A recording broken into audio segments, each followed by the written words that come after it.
इस फिल्म का एक्शन एक अलग लेवल का है और इसके अलावा इन्हें पहनने वाले इंसान की उम्र भी नहीं बढ़ती है। मतलब एक तरह से इन रिंग्स को पहनने वाला आदमी अमर बन जाता है और इन रिंग्स को केवल वही इंसान इस्तेमाल कर सकता है जो कि बहुत ही ताकतवर हो और होशियार हो। लगभग 1000 साल पहले ये रिंग्स वेनवू नाम के एक चीनी आदमी को मिले क्योंकि वो आदमी रिंग्स के काबिल था और इसी वजह से वो आदमी उनकी शक्तियों का इस्तेमाल कर पाया। पर उसने इन रिंग्स की ताकत का सही इस्तेमाल करने की बजाय इसे पूरी दुनिया पर कब्जा करने के लिए शुरू कर दिया। वेनवू ने अपनी एक आर्मी बनाई जिसका नाम था 10 रिंग्स। उसकी मदद से उसने सदियों तक पूरी दुनिया पर अपनी हुकूमत फैलाई, लेकिन बाद में उसका इन सब से दिल भर गया और उसे इन सब के बाद चमत्कारों और जादू शक्तियों में दिलचस्पी आने लगी। तो इसी वजह से वेनवू ने माइथोलॉजी की स्टडी करना शुरू कर दिया और फिर 1996 में उसे टालो नाम की एक जगह के बारे में पता चला। टालो एक दूसरा डायमेंशन है जहाँ पर बहुत से रहस्यमय जानवर रहते हैं और वो जगह जादुई शक्तियों से भरी हुई है। वेनवू ने इस दुनिया में तो अपनी पकड़ काफी मजबूत कर ली थी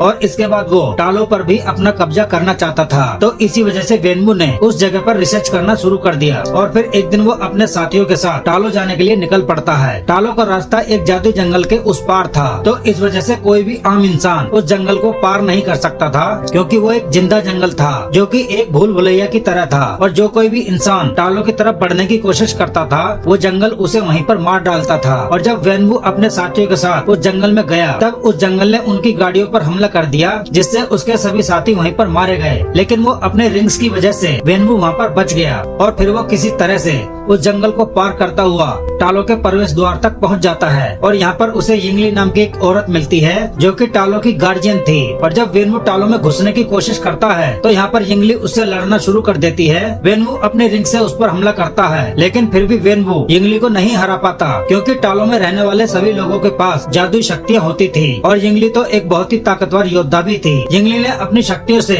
न सिर्फ वेनवू को अच्छी टक्कर दी बल्कि वेनवू के रिंग्स को भी अपने काबू में कर लिया और वेनवू को हरा दिया। लेकिन यिंगली ने उसे जान से नहीं मारा और वेनवू भी हारने के बाद उससे नाराज नहीं हुआ क्योंकि वो दोनों एक दूसरे को पसंद करने लगे थे। और इसके बाद वेनवू ने उस जंगल में आना जाना शुरू कर दिया और इस तरह वेनवू यिंगली के साथ में वक्त बिताने लगा। तो इस तरह से उन दोनों में कुछ ही दिनों में प्यार हो जाता है और दोनों शादी करने का सोच लेते हैं। लेकिन टालो के लोगों को उनका ये रिश्ता पसंद नहीं आता, लेकिन यिंगली चाहती थी कि वो वेनवू के साथ में वहीं पर रहे। लेकिन टालो के लोगों ने वेनवू की बुराइयों की वजह से उसे वहाँ पर आने नहीं दिया। तो इसी वजह से यिंगली टालो को छोड़कर वेनवू के साथ चाइना में चली जाती है और उसने वहाँ पर वेनवू से शादी कर ली। टालो को छोड़ने की वजह से यिंगली की शक्तियाँ भी चली गई थी और यिंगली की इन सब अच्छाइयों को देखकर वेनवू ने भी अपने सारे बुरे काम बंद कर दिए थे। यहाँ तक कि उसने अपने रिंग्स को भी उतार कर रख दिया था। इसके बाद सन 2000 में वेनवू के बेटे का जन्म हुआ जिसने उसका नाम शांग-ची रखा और इसके 4 साल बाद उसे एक बेटी भी हुई जिसका नाम था शियालिन। अब वेनवू की जिंदगी पूरी तरह से बदल चुकी थी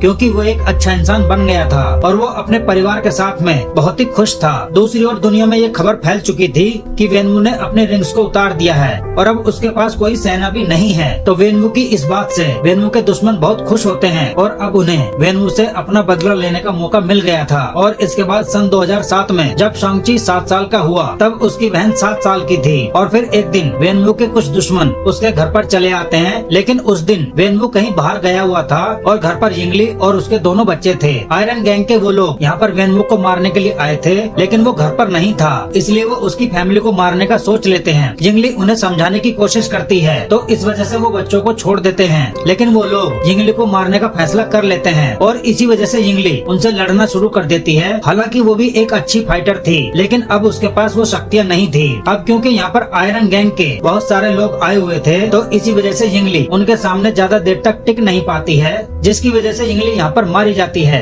और इसके बाद जब वेनवू अपने घर पर पहुँचता है तब तक उसके दुश्मन उसकी बीवी को मारकर जा चुके थे और यहाँ पर यिंगली को मारा देखकर और आयरन गैंग की कुछ लाशों को देखकर वेनवू ये समझ जाता है कि ये काम किसका है और इस घटना की वजह से वेनवू का अच्छाई से भरोसा उठ जाता है। तो इस वजह से वेनवू अपने रिंग्स को फिर से पहन लेता है ताकि वो उन लोगों से अपना बदला ले सके। और फिर वेनवू उन्हीं के अड्डे पर पहुँच जाता है जहाँ पर आयरन गैंग के लोग मौजूद थे और इस बार वेनवू शांग-ची को भी अपने साथ साथ में लेकर जाता है ताकि वो उन गुंडों की पहचान कर सके जिन्होंने उसकी माँ को मारा था।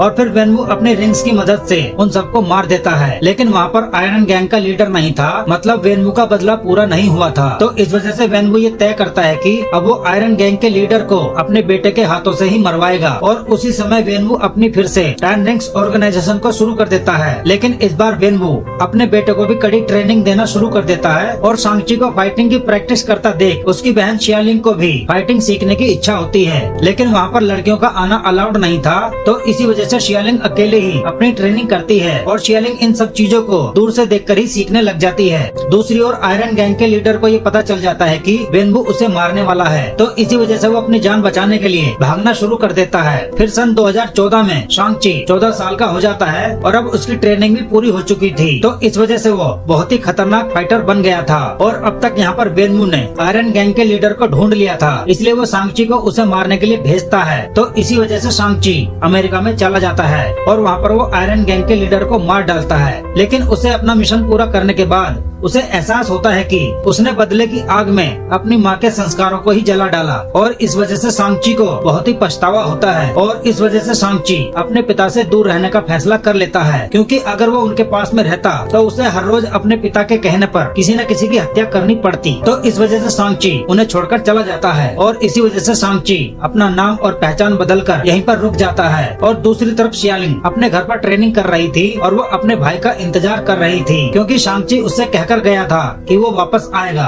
लेकिन सांची घर पर वापस नहीं आता है और इस तरह पूरे 6 साल बीत जाते हैं और अब शियालिंग 16 साल की हो चुकी थी और अब वो भी समझ चुकी थी कि अब उसका भाई वापस नहीं आएगा।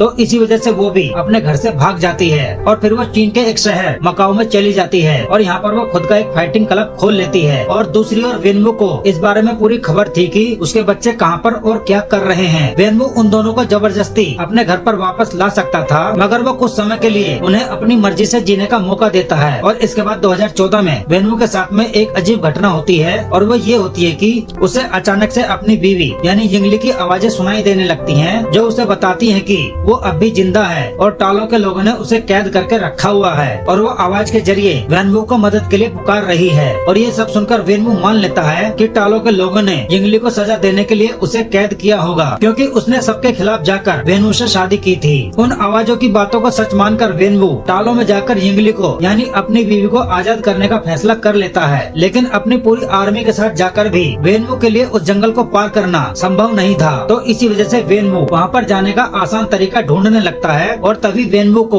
उन लोकेट की याद आ जाती है जो कि यिंगली ने अपने दोनों बच्चों यानी सांची और शियालिंग को दिए थे, क्योंकि उन दोनों लोकेट को यिंगली अपने साथ टालो से लेकर आई थी। असल में वो मैजिकल लोकेट थे जिन्हें एक ड्रैगन की मूर्ति पर लगाने से टालो का रास्ता सामने आ जाता था। तो इसी वजह से टालो में घुसने के लिए वेनवू को उन दोनों लोकेट की जरूरत थी और वो लोकेट उसके दोनों बच्चों के पास थे। लेकिन वेनवू के दोनों बच्चे तो घर से भाग चुके थे और टालो में घुसने के लिए वेनवू को उन लोकेट की जरूरत थी। और अब वेनवू न केवल उन लोकेट को हासिल करना चाहता है, बल्कि वो अपने बच्चों को भी घर पर वापस लाना चाहता था ताकि उसकी बीवी के लौटने पर उसकी फैमिली पूरी हो सके। तो इसी वजह से वेनवू सांची को शियालिंग के नाम से एक पोस्ट कार्ड भेजता है और वेनवू उस कार्ड में कुछ ऐसा लिखता है जिससे ऐसा लगता है कि सांची को उसकी बहन यानी शियालिंग उसे मकाओ में बुला रही है ताकि सांची भी मकाओ में उसके पास पहुंच जाए। और जब दोनों वहां पर पहुंच जाएं, तब वेनवू को वो दोनों एक साथ मिल जाएं और वो दोनों को घर पर वापस ले जाए। और दूसरी तरफ सांची इन सब बातों से बिल्कुल अनजान था। उसे अब घर छोड़े हुए 10 साल हो चुके थे और वो अपनी पढ़ाई पूरी करके एक छोटी सी नौकरी कर रहा था। और जब उसे शियालिंग के नाम से वो पोस्ट कार्ड मिलता है जो कि जानबूझकर उसके पिता ने ही उसे भेजा था, सांची उस कार्ड को इग्नोर कर देता है। और इस तरह कुछ दिन बीत जाते हैं, मतलब वेनवू का प्लान फेल हो गया था। तो इसी वजह से वेनवू अब सांची का लॉकेट छीनने के लिए अपने कुछ आदमियों को उसके पास भेजता है। और दूसरी ओर जब सांची अपनी फ्रेंड कैटी के साथ में एक बस में जा रहा होता है, तभी उस पर वो टेन रिंग्स के आदमी हमला कर देते हैं और सांची यहाँ पर उनसे लड़कर उन्हें भगा देता है। लेकिन वो लोग उसका लॉकेट छीनने में कामयाब हो गए थे। और इसी के साथ लड़ाई के दौरान एक आदमी सांची को ये बोल देता है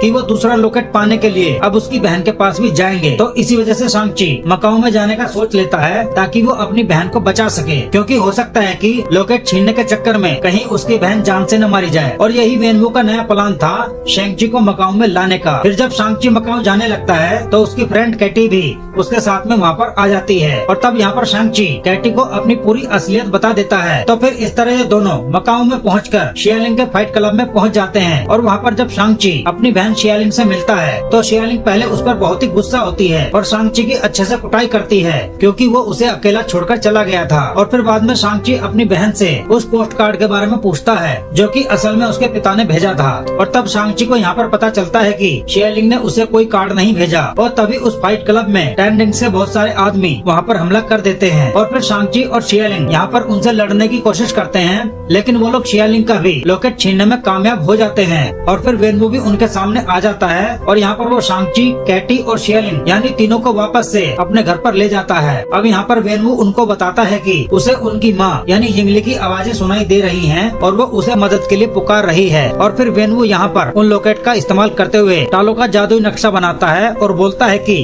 टालो में जाने का ये खास रास्ता साल में केवल एक बार किसी फेस्टिवल के दिन खुलता है और वो फेस्टिवल 3 दिन बाद ही था और इसी वजह से वेनवू ने ये तय किया था कि उसी फेस्टिवल वाले दिन वेनवू अपनी फौज को लेकर टालो में जाएगा और अगर वहाँ के लोगों ने उसका विरोध किया तो वो वहाँ पर सबको मार देगा। और शांग-ची को ये सब बातें बेकार की लग रही थी कि उसकी माँ जिंदा है और वो कैद में है और इसी वजह से शांग-ची यहाँ पर अपने पिता को टालो पर हमला करने से मना करता है। लेकिन इस बात से वेनवू को अपने बेटे यानी शांग-ची पर गुस्सा आ जाता है जिसकी वजह से वो उन सभी को एक तहखाने में बंद करवा देता है और इसी तहखाने के अंदर इन लोगों को ट्रेवर स्लेटरी मिलता है। ट्रेवर वही एक्टर था जिसने कुछ सालों पहले टेंडिंग्स का लीडर बनने की एक्टिंग की थी और ये बात वेनवू को पसंद नहीं आई थी और इसी वजह से ट्रेवर के गिरफ्तार होने के बाद टेंडिंग्स के आदमी उसे चाइना में लेकर चले गए थे ताकि वेनवू उसे मार सके। लेकिन जब ट्रेवर को यहाँ पर मारा जाने वाला था तब ट्रेवर ने अपनी एक्टिंग से टेंडिंग्स के लोगों का दिल जीत लिया और इस वजह से वेनवू ने उसकी जान को बख्श दिया और उसे अपने मनोरंजन के लिए वहीं पर रख लिया। और जब शांग-ची, शियालिंग और कैटी उनसे मिलते हैं तब ट्रेवर उन्हें इसी बारे में बताता है और ट्रेवर यहीं पर उन्हें मॉरिस से मिलवाता है। मॉरिस टालो का एक जादुई प्राणी था जिसे वेनवू ने कुछ सालों पहले टालो के बाहर के जंगल से उठाया था और उस तहखाने में एक साथ रहते रहते मॉरिस और ट्रेवर की दोस्ती हो गई थी जिससे ट्रेवर उसकी भाषा को भी समझने लगा था। और जब मॉरिस ने शांग-ची और शियालिंग को देखा तब वो समझ जाता है कि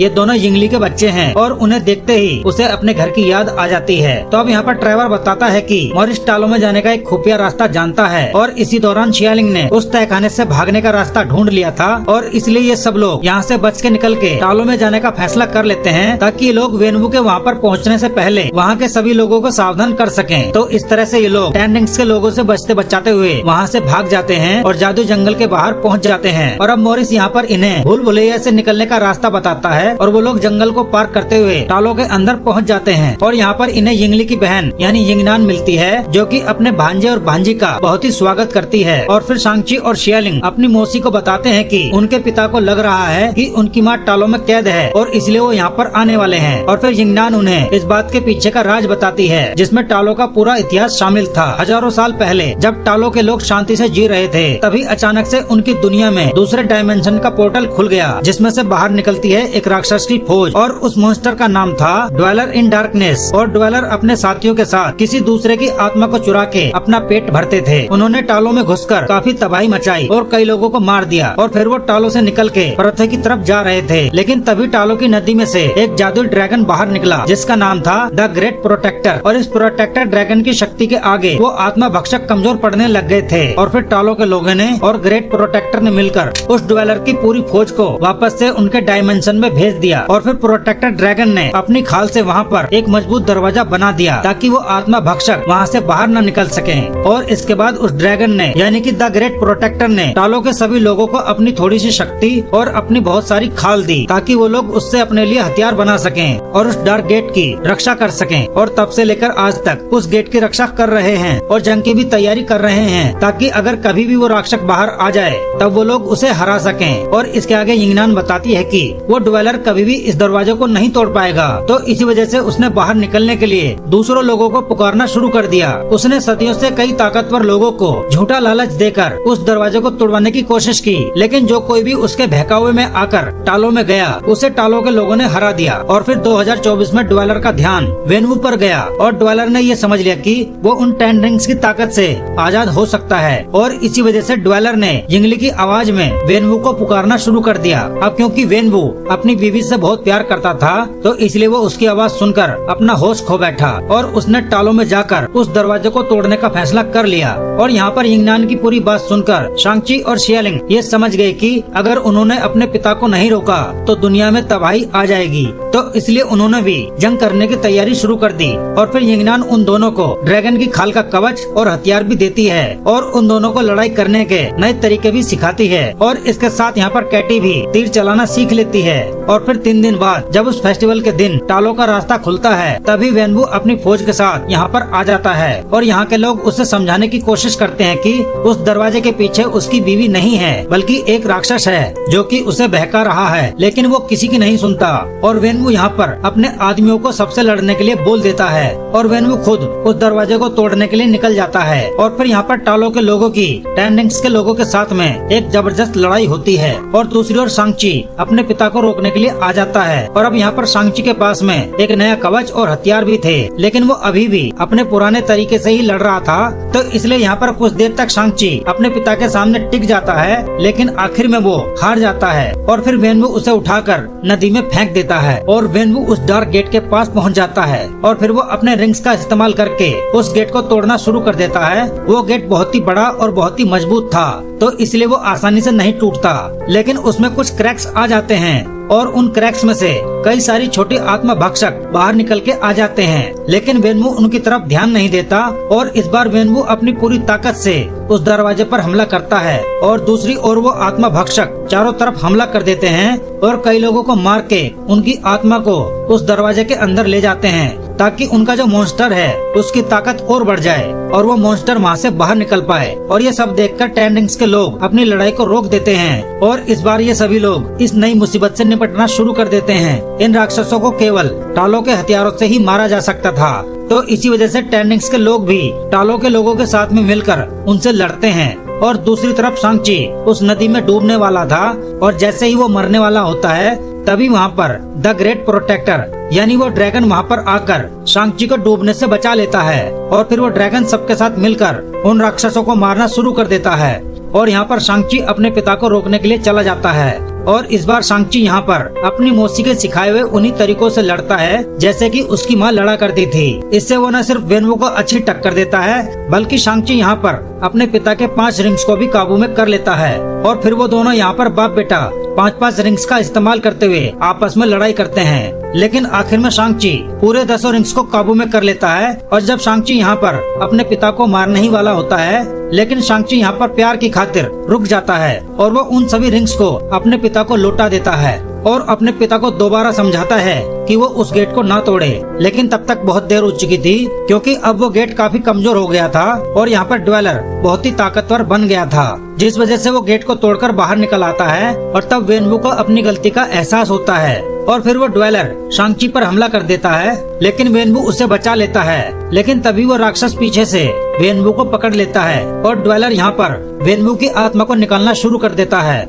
और तब मरते मरते वेनवू अपने सारे रिंग शांग-ची को दे देता है और फिर वो राक्षस टालो की तरफ बढ़ने लगता है। और फिर तभी ग्रेट प्रोटेक्टर उसे अपनी शक्तियों से नदी में घेर लेता है और जब वो ड्वेलर को मारने ही वाला होता है कि तभी उसके साथी उसे बहुत सारी आत्माएं लाकर देते हैं, जिससे ड्वेलर की ताकत बढ़ जाती है और वो प्रोटेक्टर की पकड़ से छूट जाता है। और फिर ड्वेलर यहाँ पर प्रोटेक्टर को ही पकड़ लेता है और वो उसकी आत्मा को भी निकालना शुरू कर देता है। अगर ड्वेलर यहाँ पर उस ड्रैगन की आत्मा को निकाल लेता तब ड्वेलर को हराना नामुमकिन हो जाता, लेकिन तभी कैटी दूर से ही ड्वेलर के गले पर एक तीर मार देती है, जिसकी वजह से प्रोटेक्टर आजाद हो जाता है, जिससे वो ड्रैगन फिर से ड्वेलर को पानी में कैद कर देता है। और तभी शांग-ची भी यहाँ पर अपनी सभी रिंग्स को उस राक्षस के पेट में यानी ड्वेलर के पेट में डाल देता है और शांग-ची उन रिंग्स को फुल चार्ज करके ड्वेलर के पेट में ब्लास्ट कर देता है, जिससे ड्वेलर के टुकड़े टुकड़े हो जाते हैं और वो वहीं पर मारा जाता है। और इन सब के बाद टालो और टेन रिंग्स के लोग मिलकर उन सभी को श्रद्धांजलि देते हैं जिन्होंने इस जंग में अपनी जान गंवा दी थी।